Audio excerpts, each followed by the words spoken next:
Bonjour, bonjour, cher peuple du Haut-Togo. Il est 11h02 ici à Blois-Chambord. Je suis votre humble serviteur, Son Excellence, Monsieur Wilfried Okumba Kamitatou Lénine Dandjogo. Ce matin, je veux m'adresser une nouvelle fois au président de la transition, Son Excellence, Monsieur Brice Clotaire Oligui Nguema. Monsieur le président de la transition, veuillez me recevoir chez vous au moment où certainement vous êtes en plein culte à l'église Saint-Hilaire de Franceville ou certainement à l'église de Dongoni, chez vos parents maternels. Monsieur le président de la transition, il est important que nous fassions le point de votre séjour altogovéen, un séjour plein de symboles, un séjour qui a démontré à la face du monde entier, de toute la communauté nationale, que les Altogovéens peuvent aussi être unis. Nous n'avons pas tenu compte des nominations. Nous n'avons pas tenu compte de la proximité avec vous. Nous sommes même allés plus loin, même ceux-là qui sont meurtris, qui sont en prison injustement, notamment Vincent de Paul Massassa, Yann Ghislain Goulou, Sylvain Bongo Ndiba, Nourénine Bongo Ndiba, Bunda Balonzi et les autres. Leurs parents se sont mobilisés pour vous accueillir, pour communier ensemble pour le Haut-Togo conquérant. Mais lorsque je regarde de près votre tournée dans le Haut-Togo, les fractions existent. Et je me permets de vous dire objectivement que finalement, vous êtes le commun diviseur. Vous êtes le commun diviseur parce que vous privilégiez beaucoup plus vos parents directs, c'est-à-dire les Bateke d'Ongoni, les femmes du canton Bissok et les gens qui vous sont proches.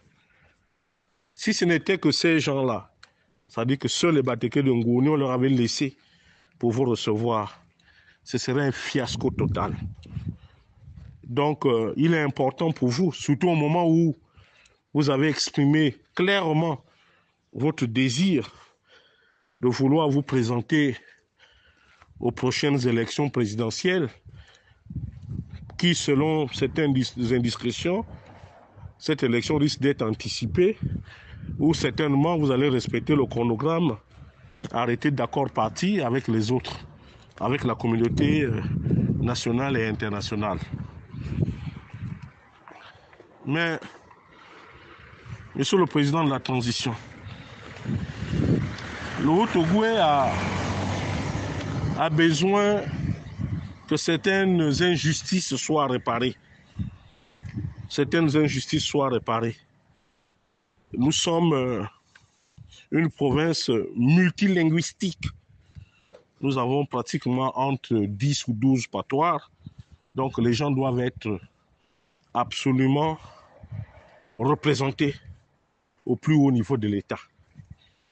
C'est pour cela qu'il vous revient à vous, et surtout à vos parents de Ngoni, de faire de la place aux autres.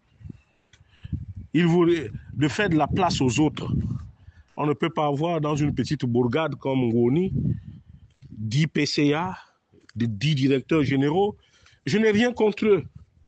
Pas du tout. Mais Monsieur le Président de la transition, la politique, c'est le partage. Vous avez vu quand vous citez les directeurs généraux et les PCA et tout, vous regarderez que les gens d'Omoy se regardent en ayant les larmes aux yeux.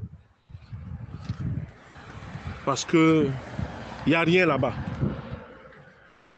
À Okumbi, chez Feu, le maître des télécoms, soit Thomas, il n'y a rien.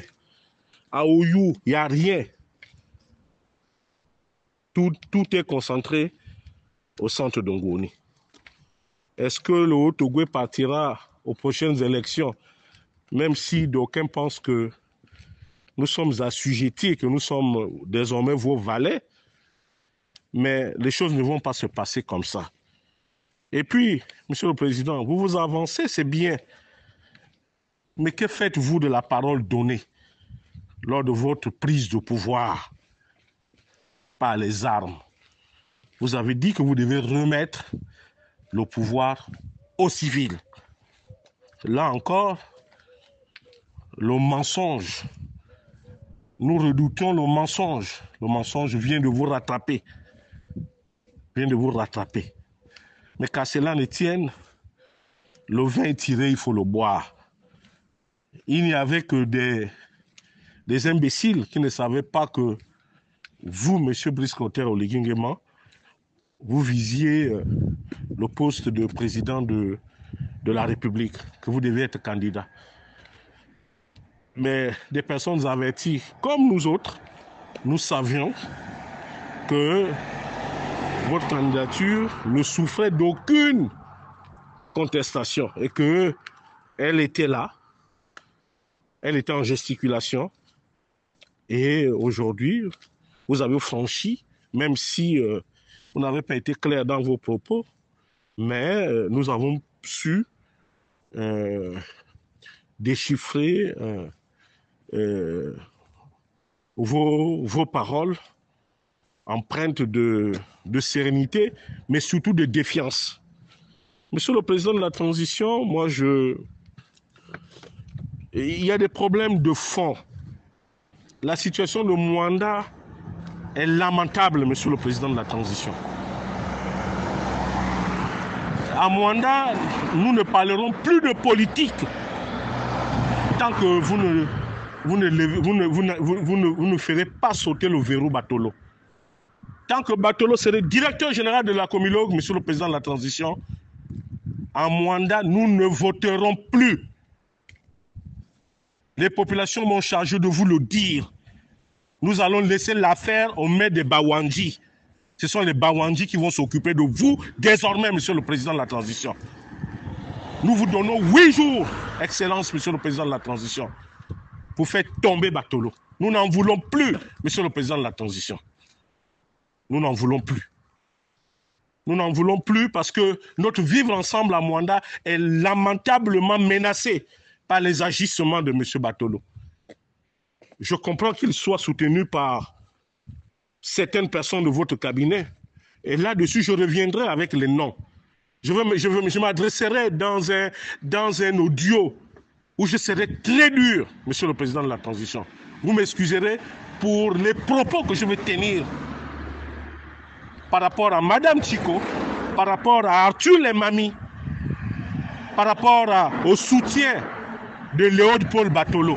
Nous disons, nous, à Mwanda, et ça, j'en appelle à la responsabilité des populations de Mwanda, l'affaire d'aller vous inscrire sur les listes électorales, que ce soit pour le référendum ou autre, vous ne le ferez qu'à partir du moment où Batolo est viré de la Comilogue. Et le président de la transition a 8 jours pour le faire. Je vous remercie. C'était Wilfried Okumba Kamitatou Lénine Ndjogo depuis Blois-Chambord.